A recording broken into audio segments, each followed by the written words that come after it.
เจ้ากลับเข้ามาสู่ระยะนี้ในพวกเราไปเบิ่งกันที่การแก้ไขรายคดีและปรากฏการณ์ย่อท่อซึ่งว่าทั้งเจ้าหน้าที่ปกสกลุ่ม4สังวรก็ได้มอบรถจากที่คนให้ลักไปคืนให้แก่เจ้าของเดิม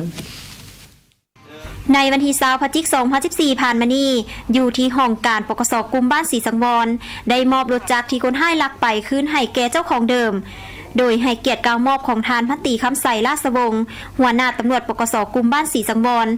ก้าวหับของทานนางกิษดาธรรมสิทธิ์อายุ28ปีอยู่บ้านนาเมืองไซธานีนครหลวงวิจันทร์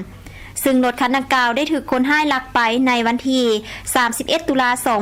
2014อยู่ห้านกินดื่มแห่งหนึ่งเขตบ้านผาขาวเมืองไซธานีนครหลวงวิจันทร์ย้อนความเอาใจใส่ติดตามเป้าหมายของเจ้าหน้าที่จึงสามารถเก็บกู้รถที่ตกเหี่ยเสียหายไปนั่นคืนมาให้แก่เจ้าของทรัพย์เดิมได้อยากฝากเตือนถึง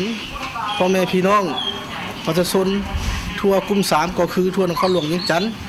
ให้เอาใจใส่เรื่องปกปักรักษาทรัพย์สมบัติของตนเองเป็นต้นกระแมนพาหนะ